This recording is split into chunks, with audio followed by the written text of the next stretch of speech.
అందరికీ నమస్కారం. ఈరోజు మనతోటి కాంగ్రెస్ పార్టీ గొంతుక ఎవరైతే ఆంధ్ర రాష్ట్ర కాంగ్రెస్ పార్టీ అధికార ప్రతినిధి ఉన్నారో కాసరగడ్డ నాగార్జున గారు ఉన్నారు. ఆయనతో మాట్లాడి అసలు జగన్మోహన్ రెడ్డి భవిష్యత్తు లేదా షర్మిల గారి భవిష్యత్తు ఏ విధంగా ఉండబోతుంది, అదేవిధంగా ఆంధ్ర రాష్ట్రంలో కాంగ్రెస్ పార్టీ భవిష్యత్తు ఎలా ఉండబోతుంది అనేది మనం మాట్లాడే ప్రయత్నం చేద్దాం. నమస్కారం అండి. నమస్తే బ్రదర్. జగన్మోహన్ రెడ్డి సొంత ఇలాకా పులివెందుల జెడ్పీటీసీలో ఓటమి చవి చూశాడు. డిపాజిట్ కూడా రాలా. జగన్మోహన్ రెడ్డి పని అయిపోయింది అని జనాలందరూ భావిస్తున్నారు. ఇప్పుడు అసలు షర్మిల గారు దీన్ని అడ్వాంటేజ్గా తీసుకునే అవకాశం ఉందా లేదా? అంటే అడ్వాంటేజ్గా తీసుకోవటం అంటే సోదరా, ఒక్కసారి మనం గమనించాలి. ఇప్పటికిప్పుడు కాంగ్రెస్ పార్టీ అధికారం వచ్చే ఛాన్సు లేదు, అలాగని వైసీపీ అధికారంకి వస్తుందని కాదు, అలాగే కాంగ్రెస్ పార్టీ భూస్థాపం అయిద్దని కాదు, అలాగే వైసీపీ కూడా ఇప్పటికిప్పుడు భూస్థాపితమైనది ఉండదు. It's a continuous process. ఎందుకంటే ఒక్కసారి నేను అనాలిసిస్ చేసిన తర్వాత ఒక్కసారి అది నిజమో కాదో నువ్వే చెప్పాలి. ఎందుకంటే అవుననుకున్నా కాదనుకున్నా కాంగ్రెస్ పార్టీ ఓటు బ్యాంకు, ఆ కార్యకర్తలు కానీ ఎవరైతే ఉన్నారో వాళ్ళు మొత్తం ఎవరి దగ్గరకు ఉండిపోయారు? ఇప్పుడు జగన్మోహన్ రెడ్డి గారి దగ్గరకు ఉండిపోయారు. వీళ్ళందరూ కూటమిలో ఉన్న జనసేనకో లేదంటే మహా అయితే టీడీపీకో లేదంటే బీజేపీకో మ్యాక్సిమం వెళ్తే 2 to 3% వెళ్ళడం మాత్రం జరిగిద్ది. మిగిలిన వాళ్ళందరూ వెళ్ళరు. మరి మిగిలిన వాళ్ళందరూ వెళ్ళటానికి ఆల్టర్నేట్గా ఒక పార్టీ కావాలి, రైట్? అది కాంగ్రెస్ అయితే మొబిలైజేషన్ చాలా ఈజీగా అయ్యిద్ది. మరి కాంగ్రెస్కి ఎందుకు వెళ్తారన్నా, మరి అక్కడ ఏమీ లేదుగా అంటే ఈరోజు కాంగ్రెస్ పార్టీకి ఏమి లేదు, నేను చెప్తున్నాను. కానీ ఒక్క విషయం నువ్వు అర్థం చేసుకోవాల్సిందంటే 29లో జగన్మోహన్ రెడ్డి గారు అధికారంలోకి రావటం అనేది కళ. అవును, అలానే కాంగ్రెస్ పార్టీ అధికారంలోకి వస్తుందని చెప్పి నేను అన్నాం. ఎగ్జాంపుల్, ఒక చిన్న ఎగ్జాంపుల్ నా ఎల్ఎస్ ప్రకారం చెప్తే, కూటమిలో ఉన్న తెలుగుదేశం పార్టీకి 40% ఓటు బ్యాంకు ఉంటే అలాగే వైసీపీకి 40% ఓటు బ్యాంకు, మొత్తం 80% ఓటు బ్యాంక్ అక్కడ పోయింది. మిగిలిన 20% ఓటు బ్యాంకులో జనసేనకి 10% ఉంటే రిమైనింగ్ 10%లో 2% కాంగ్రెస్కి ఉంటే 2% బీజేపీకి ఉంది. ఇంకా మొత్తం మీద ఇప్పుడు ఎంత మిగిలింది? 5 నుంచి 6% ఓటు బ్యాంకు మిగిలింది. ఈ 5 నుంచి 6% ఓటు బ్యాంకే మన యొక్క గెలుపు ఓటంలే డిసైడ్ చేస్తాయి. చాలామంది పార్టీ నాయకులు కానీ ఇంకొకరు కానీ ఏమనుకుంటారంటే గెలుపు ఓటములు డిసైడ్ చేసేది ఆ పార్టీకి ఉన్న స్టాండర్డ్ ఓటు బ్యాంక్ అనుకుంటారు, కార్యకర్తలు అనుకుంటారు. అలా కాదు, న్యూట్రల్స్ మాత్రమే గెలుపు ఓటమిని డిసైడ్ చేస్తాయి. ఆ న్యూట్రల్స్లో ఎంప్లాయీస్ ఉండొచ్చు, ఆ న్యూట్రల్స్లో జాబ్ చేసే వాళ్ళు ఉండొచ్చు, ఆ న్యూట్రల్స్లో చదువుకున్న వాళ్ళు ఉండొచ్చు. వీళ్ళు ఏం కోరుకుంటారంటే స్టేట్ బాగుండాలని మాత్రమే కోరుకుంటారు. ఆ పార్టీ మీద లాభం ఉండదు, ఈ పార్టీ మీద కూడా ఉండదు. ఈ స్టేట్ ఎవరు వస్తే బాగుండు, ఎవరికి అవకాశం ఇస్తే బాగుండు అని చెప్పి ఆలోచిస్తారు. ఈ 4 to 5-6% ఏంటంటే ఈ ఓటు బ్యాంకు వీళ్ళ లైఫ్లో పాలకైనా కానీ మేము ఓటు వేస్తాం తప్పించి జగన్మోహన్ రెడ్డి కనుక మేము ఓటు వేయము అన్న స్టాండ్ వాళ్ళు తీసుకోవడం జరిగింది. అవును, క్లియర్. ఇంకా పోతే జగన్మోహన్ రెడ్డి గారికి ఉండే ఓట్స్ బ్యాటింగ్ ఎంత? 39.6%. 40% వేసుకో. ఆ 40% ఓటు బ్యాంకులో రేపు ఆయన అధికారంకి వస్తారంటే రారు. ఎందుకు? కూటమికి ఆల్రెడీ టీడీపీకి 40% ఉంది, జనసేనకి 10% ఉంది, బీజేపీకి 2% ఉంది. అంటే ఆల్మోస్ట్ అక్కడ ఎంత వస్తుంది మనకి? 52%. సరే 50% వేసుకో, నోటలు ఎంత కొంత వేస్తారు కదా. అంటే నెక్స్ట్ వచ్చే గవర్నమెంట్ కూడా ఎవరు వస్తున్నారు? కూటమే వచ్చింది. నా ఉద్దేశం చెప్పమంటారా? చెప్పండి. మీరు 40% ఓట్ బ్యాంక్ జగన్మోహన్ రెడ్డికి ఉంది అంటున్నారు కదా. ఇది ఎప్పుడు 2024 ఎలక్షన్ అప్పుడు వచ్చిన ఓట్ బ్యాంక్. ఇది 39.6%. అవును. ఇది ఎందుకు వచ్చిందని నేను భావిస్తున్నానంటే, జగన్మోహన్ రెడ్డి బటన్లో నొక్కడం ద్వారా ఆర్థికంగా ఏదో చేశాడు అని నమ్మకంతో వేసిన ఓట్ బ్యాంక్ ఇది 39.6%. వీటిల్లో జగన్మోహన్ రెడ్డి అధికారంలో ఉన్నప్పుడు చేసిన లిక్కర్ స్కామ్ అప్పుడు తెలియదు జనానికి, మైన్ స్కామ్, ఇంకా శాండ్ స్కామ్, ఇంకా చాలా ఉన్నాయి. ఈ వాస్తవాలన్నీ బట్టలిప్పదీసి నిలబెడితే అప్పుడు ఈ 39% కూడా జగన్మోహన్ రెడ్డికి ఉండదు అనేది నా ఫీలింగ్. ఇంకోటి, ఈ 39%లో ఇంకొక వర్గం కూడా ఉంది సోదరా. మన గ్రామాల్లో చూస్తే వాళ్ళకి పార్టీలు పెద్ద పట్టింపు ఉండదు. నీ వర్గం అటు ఉంది, వాడికి నాకు పడదు, నా వర్గం ఇటు ఉండదు అంటారు. అవును. సో అలా కొంతమంది మన ఆంధ్రప్రదేశ్ రాష్ట్రమే దేని మీద డిపెండ్ అయిందంటే విలేజ్ గ్రామాల మీద, గ్రామ పంచాయతీల మీద మనం డిపెండ్ అయ్యాం. ఆ ఓటు బ్యాంకే మెయిన్. ఆ గ్రామంలో ఉన్న వైఎస్ఆర్సీపీ నాయకులు కొంతమంది చదువుకున్న వాళ్ళు కొంచెం ఆలోచించే వాళ్ళు ఉంటారు కదా, వాళ్ళు ఈరోజు ఏమనుకుంటారంటే అపోజిషన్ లేక ఏ గతి లేక జగన్మోహన్ రెడ్డి జెండా మోస్తున్నాం. ఈరోజు కూటమికి ఎగైనెస్ట్గా గట్టిగా పోరాటం చేసి ఒక పార్టీ వచ్చిందనుకో, ఆ పార్టీకి డెఫినెట్గా వాళ్ళు జారుకుంటారు. వాళ్ళే 10-15% ఈజీగా ఉంటారు సోదరా. నీకు అర్థమవుతుందా? వాళ్ళు 10-15% ఈజీగా ఉంటారు. ఆ తర్వాత నువ్వు చెప్పిన స్కామ్లు చూస్తే ఒక 5-10% మళ్ళీ వచ్చింది. అంటే జగన్మోహన్ రెడ్డికి మహా అయితే మిగిలితే 10%, జనసేనకు ఉన్నట్టే ఆయనకి మిగిలిద్ది 29 ఎలక్షన్కి. సో 29 కూడా ఓడిపోయిన తర్వాత 34, ఈ 10 సంవత్సరాలు జగన్మోహన్ రెడ్డి పార్టీ నడపగలరా అంటే నడపలేడు. భ్రమ మాత్రమే క్రియేట్ చేస్తున్నాడు. ఓడిపోయిన సంవత్సరాలకే ఏం చేయాలో తెలియక ప్రెస్ మీట్ పెట్టి నాకేం చేయాలో నేనేం చేయాలో నాకే అర్థం కావట్లేదు, నా పరిస్థితి అయిపోయింది చెప్పి ఇండైరెక్ట్ చెప్తున్నారు. మీరే చెప్తున్నారుగా, పులివెందల్లో డిపాజిట్లు చిక్కకుండా ఆయన ఘనంగా ఓటమి పాలయ్యాడంటే జగన్మోహన్ రెడ్డి ఎంత వీక్గా ఉన్నాడో ఈరోజు మనం అర్థం చేసుకోవాలి. షర్మిల గారిది కూడా పులివెందులే ఎస్ కదా. ఈ జెడ్పీటీసీ ఎన్నికల్లో కాంగ్రెస్ పార్టీకి సంబంధించిన అభ్యర్థి కూడా నామినేషన్ వేశారు. మరి ఆయన తరపున షర్మిల గారు కానీ కాంగ్రెస్ పార్టీకి సంబంధించిన సోకాళ్ళు ఉన్నారు, తులసిరెడ్డి గారు లాంటి వాళ్ళు, అట్లాంటి వాళ్ళు ఎందుకు ప్రచారం చేయలేకపోయారు అనేది నా డౌట్. ప్రచారం చేయలేదని నువ్వు అనుకుంటున్నావు, అట్లీస్ట్ నామినేషన్ అని వేయించారని నేను అనుకుంటున్నాను. గతంలో మమ్మల్ని నామినేషన్ కూడా వేయించాల. గతంలో జగన్మోహన్ రెడ్డి గారు ఉన్నప్పుడు మమ్మల్ని నామినేషన్ కూడా వేయిలా. మేము నామినేషన్లను ఇంటింటికి ప్రచారం చేసినాం. కాకపోతే ఏంటంటే పులివెందుల ప్రజలు ఏంటంటే ఈరోజు కూటమి అధికారం ఉంది కాబట్టి కాంగ్రెస్కి 1 జడ్పీటీసీ 2 జడ్పీటీసీలకు వచ్చామని వాళ్ళు చేసేది ఏముంది కదా. నెక్స్ట్ ఎలక్షన్ చూద్దాం. వీళ్ళు మనకి ఇన్నాళ్ళు జగన్మోహన్ రెడ్డి గారు మన దగ్గర ఎమ్మెల్యేగా ముఖ్యమంత్రి చేస్తాం, కనీసం మన వాటర్ ఫెసిలిటీ కూడా ఇవ్వలేదు కదా, వీళ్ళు ఇస్తా అంటున్నారు, ఒక్క అవకాశం ఇద్దాం అని చెప్పి వాళ్ళకి ఇచ్చారు అంతే. అంతేగాని పులివెందుల ప్రజలందరికీ టీడీపీ మీద లవ్ అండ్ ఎఫెక్షన్ కాదు, ఇంకోటి కాదు అంతే. ఇప్పుడు మీకు 2 జడ్పీటీసీలు మాకు ఇచ్చిన ఏం చేద్దామని వాళ్ళు అనుకున్నారు. ఏపీసీసీ చీఫ్గా పార్టీ బలోపేతం కోసం ప్రజాక్షేత్రంలోకి షర్మిల గారు ఎప్పుడు రాబోతున్నారు? ఎప్పుడు రావటం ఏముంది, ఆల్రెడీ ఆమె ఏపీసీసీ చీఫ్గా పగ్గాలు చేపట్టిన రోజే వచ్చింది. ఆ రోజు 2024 ఎలక్షన్ ముందు షర్మిలమ్మ ప్రచారం చేయబట్టే, షర్మిలమ్మ తిరగబట్టే, షర్మిలమ్మ నిజాలు బయట పెట్టబట్టే ఈరోజు కూటమి తెలిసింది, జగన్మోహన్ రెడ్డి గారు ఓడిపోయారు.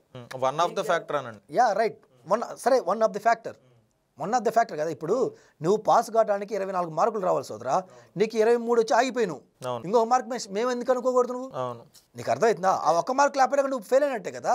కడప జిల్లాలోకి సంబంధించి 10కి 7 సీట్లు కొట్టడంలో షర్మిల గారు 100%. కడప కాదు, రాష్ట్రం మొత్తం నువ్వు దాదాపుగా చాలా ఓటు బ్యాంక్ నువ్వు చూసుకుంటే జగన్మోహన్ రెడ్డి గారు గెలుపు వాళ్ళ ఎమ్మెల్యేలు గెలుపు ఓటమి 2000, 3000, 4000 ఓటు బ్యాంక్తోనే స్టాండర్డ్ అయింది తెలుసా. మరి ఆ ఓటు బ్యాంక్ మొత్తం ఎవరిది? వాళ్ళకి పడాల్సిన ఓట్లు కాంగ్రెస్ పార్టీ లాగింది. కాంగ్రెస్ పార్టీ అక్కడ ఓటు బ్యాంక్ చీలింది. వైసీపీకి కాంగ్రెస్ ఓటు బ్యాంక్ చీలటం వల్ల వాళ్ళకి మెజారిటీ తగ్గింది, మీకున్న మెజారిటీ మీకు వచ్చింది, అలా మీరు గెలిచారు. అంటే ఆటోమేటిక్గా మేము అక్కడ కొంత బలపడ్డట్టే కదా. మేము బలపడాలి, మేము అధికారం రావాలి, మేము అపోజిషన్ కావాలి, మేము ఎమ్మెల్యే గెలవాలంటే మాకు ఒక ప్రణాళిక ఉంటుంది. ఫస్ట్ మాకు అడ్డమున్న వ్యక్తి ఎవరు? జగన్మోహన్ రెడ్డి. ఆయన ముఖ్యమంత్రిగా దించాలి. దాంట్లో షర్మిలమ్మ సఫలీకృతం అయింది.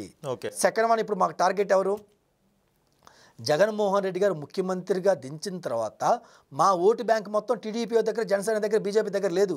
మా ఓటు బ్యాంక్ మొత్తం ఎవరి దగ్గర ఉంది?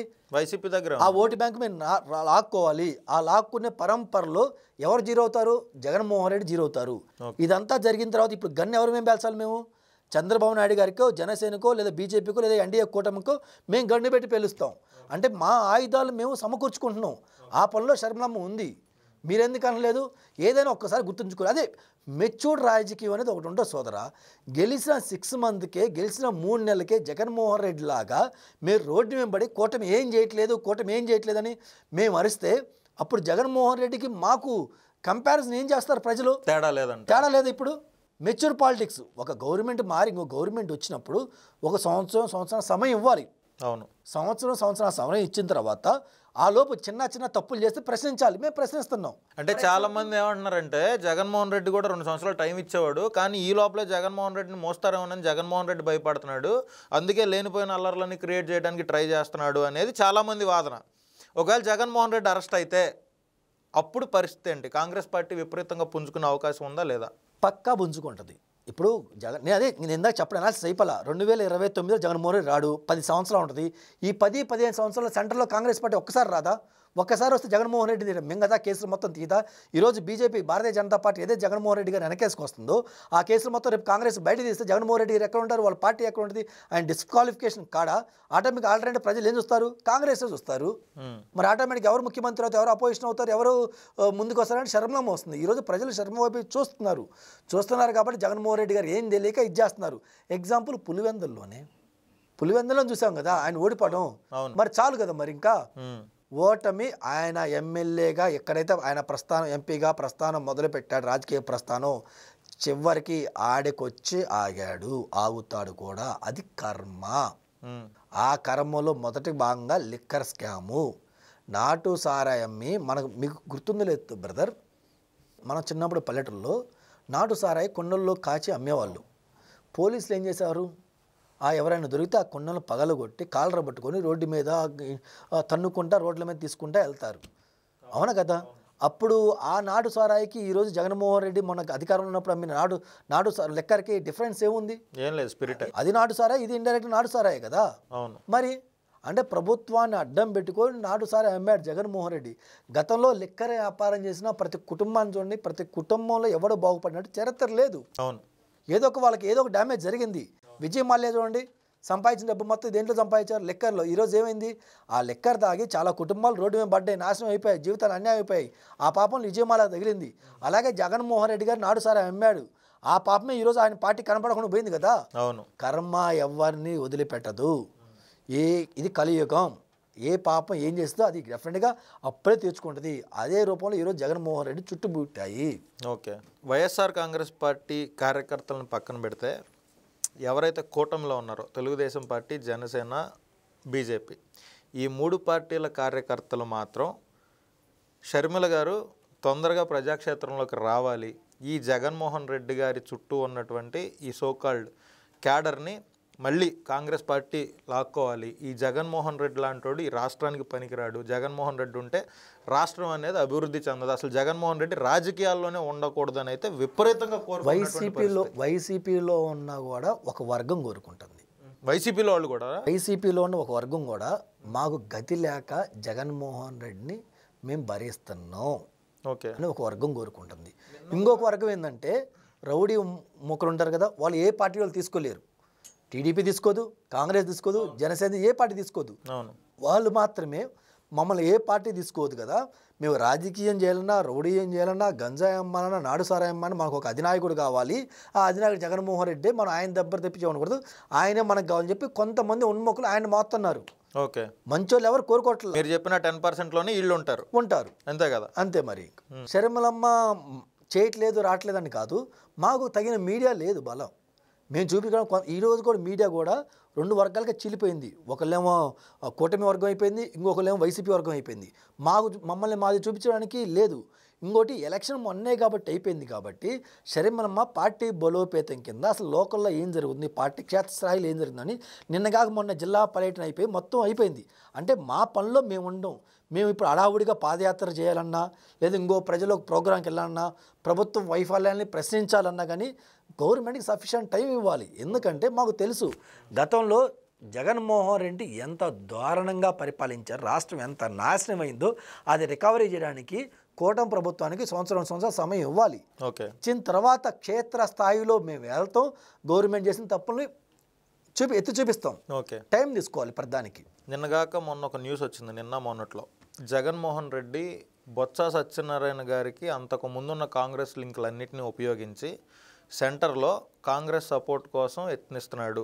అది బయటకు వచ్చి చెప్తే మోడీ గారు ఊరుకోరేమో, అమిత్ షా గారు ఊరుకోరేమోనని చెప్పి బొత్స సత్యనారాయణ గారితో చీకటి రాజకీయం నడుపుతున్నాడు, రాహుల్ గాంధీ వరకు విషయాలను చేరవేసే ప్రయత్నం చేస్తున్నాడు అనేది వచ్చిన న్యూస్.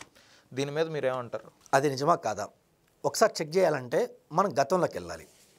గతంలో జగన్మోహన్ రెడ్డి గారు 2014 to 19 మధ్య నారా చంద్రబాబు నాయుడు గారు ఇదే ఎన్డీఏ కూటమి అప్పుడు గవర్నమెంట్ ఫామ్ చేసింది.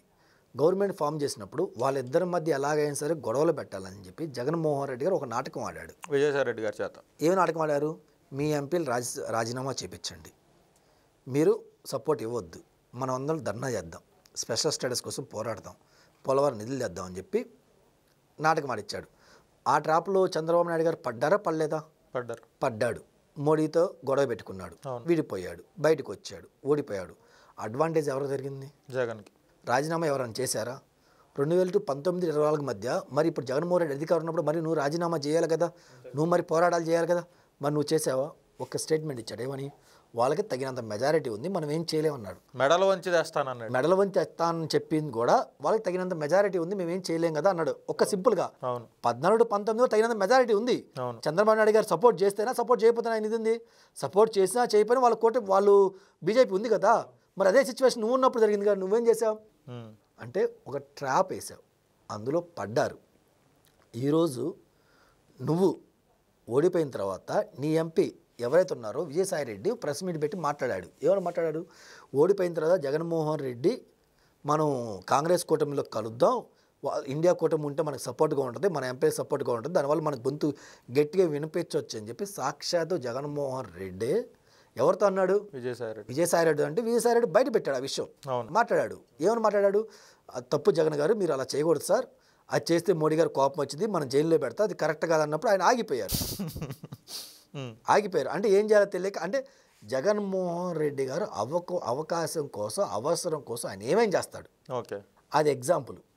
ఈరోజు ఎలాగైనా సరే వీళ్ళిద్దరిని మళ్ళీ చిచ్చుపెట్టి, ఎవరికి? మోడీకి, చంద్రబాబు నాయుడు గారు చిచ్చుపెట్టి విడిపోతే ఈయన మళ్ళీ దూరదామని చూస్తున్నారు. అందులో భాగంగా ఈయన నిన్న కాక మొన్న ప్రెస్ మీట్ పెట్టి ఏం మాట్లాడుతున్నారు? నారా చంద్రబాబు నాయుడు గారు, రాహుల్ గాంధీ గారు టచ్లో ఉన్నారు, ఇద్దరు మాట్లాడుకున్నారు, నా దగ్గర సమాచారం ఉందంటే. ఉంటే నీకేమైందయ్యా? సరే మాట్లాడుకుంటున్నారు అనుకో, నీకేంటి? నీకు పోయేదేముంది? రెండు పార్టీలు నీకు సంబంధం లేదుగా, నీకెందుకు, నువ్వెందుకు మాట్లాడుతున్నావు?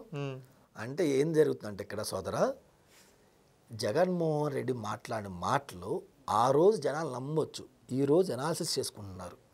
జగన్మోహన్ రెడ్డి ఎన్ని అబద్ధాలు ఆడాడని, గతంలో శ్రీకృష్ణుడు 100 అబద్ధాలు ఆడితే ఒక మనిషిని చంపేస్తాడు. 100 అబద్ధాలు అయిపోయినాయి, నువ్వు ఇంకా ఉండకూడదని చెప్పి చేస్తారు. అలాగే జగన్మోహన్ రెడ్డి మాట్లాడిన మాటలు ప్రతి మాట అబద్ధం అని చెప్పి ఈరోజు ప్రజలు వన్ బై వన్ చెక్ చేసుకుంటా తెలుసుకుంటూ వస్తున్నారు. ఎందుకు? గతంలో అయితే కమ్మ డిఎస్సీలో 23 మంది 33 మంది ప్రచారం చేశాడు, పింక్ డైమండ్ ప్రచారం చేశాడు, ఏం చేశారో వన్ బై వన్ తెలుసుకుంటూ వచ్చారు. బాబాయ్ ఎత్తకేసి తెలుసుకుంటూ వచ్చారు. అతను మాట్లాడే మొత్తం బోటకం మాట్లాడే అర్థమయ్యి కొంతమంది వైసీపీలో ఉన్న ఎవరైతే కొంచెం ఐడియా పరంగా ఆలోచించాలన్నా వాళ్ళు కాంగ్రెస్ వైపు మొగ్గు చూపుతున్నారు. ఆ 10-15% కనుక కాంగ్రెస్కి వెళ్ళిందనుకో, ఇంకా జగన్మోహన్ రెడ్డి గారు 5-10-20%కి జన్మలో ఆయన ముఖ్యమంత్రి కాలేడు. నా ఉద్దేశం ఏంటంటే, అసలు స్టేట్ మొత్తం మీద ఒక్క 10 మంది సీనియర్ రాజకీయ నాయకులు ఎవరైతే జగన్మోహన్ రెడ్డి గారితో ఉన్నారో, లేదా కాంగ్రెస్ పార్టీతోటే ఇంకా ఉన్నారో, ఒక్క 10 మంది లైమ్ లైట్లోకి వచ్చి కాంగ్రెస్ పార్టీలో జాయిన్ అయితే కాంగ్రెస్ పార్టీ విపరీతంగా పుంజుకుంటుంది, జగన్మోహన్ రెడ్డిని వ్యతిరేకించే వర్గం అంతా కాంగ్రెస్ పార్టీ పంచన చేరుతుంది అనేది నా ఒపీనియన్. ఇది కరెక్ట్ అంటారు? నిజమే, 100% కరెక్ట్. ఇప్పుడు జగన్మోహన్ రెడ్డి గారి దగ్గర ఉన్న నాయకులు మొత్తం ఎక్కడి నుంచి వెళ్ళిన వాళ్ళు? కాంగ్రెస్ నుంచే. వాళ్ళకి అక్కడ ఊపిరాట్లా. జనరల్గా కాంగ్రెస్లో ఉంటే స్వతంత్రంగా ఎవరు ఎలాగైనా మాట్లాడుకోవచ్చు. ఇక్కడ రేవంత్ రెడ్డి గారి మీద వాళ్ళ ఎంపీలు మాట్లాడలేదా? ఒక ఎంపీ ఇంకొక ఎంపీ మాట్లాడలేదా? ఎమ్మెల్యే మినిస్టర్ మేము మాట్లాడలేదా? ఎందుకంటే స్వాతంత్రం ఉంది, ఇది బహిరంగంగా మేము మాట్లాడుకోవచ్చు, మాట్లాడుకుంటేనే కాంగ్రెస్ అంటారు, మాట్లాడకపోతే కాంగ్రెస్ కాదు కదా అంటారు. అవును. సో అలా ఉండేవాళ్ళు ఈరోజు జగన్మోహన్ రెడ్డి దగ్గరికి వెళ్ళి బొత్స సత్యనారాయణ లాంటి ఎక్స్పీరియన్స్ పర్సనే చేతులు కట్టుకొని అయ్యా అయ్యా అయ్యా అంటే దండం పెడతా, కాళ్ళు ఏడుతా మాట్లాడుతూ ఉన్నారు. అంటే వాళ్ళందరూ స్వేచ్ఛ కోరుకుంటారు కదా, ఈ రోజు కాబట్టి రేపు పని రోజు కోరుకుంటారు. కానీ సెంటర్లో గవర్నమెంట్ వస్తుంది అన్నప్పుడు వీళ్ళందరూ వస్తారు. ఎందుకంటే మీకు తెలియదు ఏముంది, రాజకీయ నాయకులు కూడా చీమలు అంటోళ్ళే. బెల్లం ఎక్కడ ఉంటే చీమలు అక్కడికి వస్తాయి. పవర్ ఎక్కడ ఉంది లేదా అధికారంలోకి ఎవరు వస్తున్నారు చూసి అటే ఈ రాజకీయ నాయకులు అందరూ వస్తారు. అదే జరిగింది. కాకపోతే ఒక్కడ మనం ఆలోచించాల్సింది ఏంటంటే, జగన్మోహన్ రెడ్డి దగ్గర విపరీతమైన డబ్బు ఉంది. ఆయన పార్టీ కార్యకర్తలు నమ్మడు, నాయకులు నమ్మరు, తల్లిని చెల్లి నమ్మరు. ఆయన నమ్మేది ఏంటంటే ఒక డబ్బుని నమ్ముతారు. ఆ డబ్బు జగన్మోహన్ రెడ్డి దగ్గర ఉంది.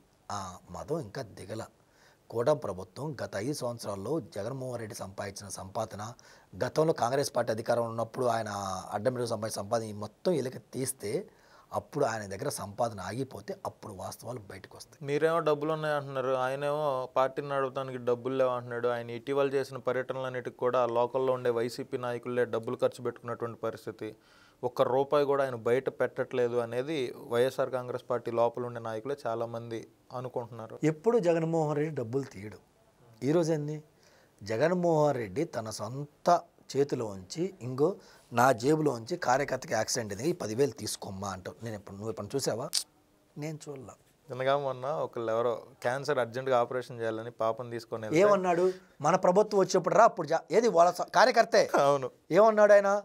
కండవ తీసి ఛీ నువ్వేమో నాయకుడు స్వామి, అప్పుడు పాప బతికుంటుందా? నువ్వేం చేయాలి? పలానా డాక్టర్కో పలానా హాస్పిటల్కో పలానా ఈ కోఆర్డినేటర్కి ఫోన్ చేసి ఇన్ఛార్జ్కి ఫోన్ చేసి నువ్వు ఇవ్వపోయిన డబ్బులు ఫోన్ చేసి పలానా నెలలో పంపిస్తున్నాను ఆపరేషన్ చేయించి చూడండి అంటే అయిపోయేది కదా. మరి నువ్వేం చేసావు? 5 సంవత్సరాలు ఆగిరా, నువ్వు 10 సంవత్సరాలు ముఖ్యమంత్రి కావు. మరి అలా మాట్లాడితే ఎలా కుదురుతాయా? అవును, అంతే కదా. కాంగ్రెస్ పార్టీ ప్రజాక్షేత్రంలోకి త్వరగా రావాలని మీరు కూడా పుంజుకొని మళ్ళీ కాంగ్రెస్ పార్టీకి పునర్వైభవం రావాలని మనస్ఫూర్తిగా కోరుకుంటూ ధన్యవాదాలు. ప్రజలకు మంచి జరగాలి, అదైతే చాలు.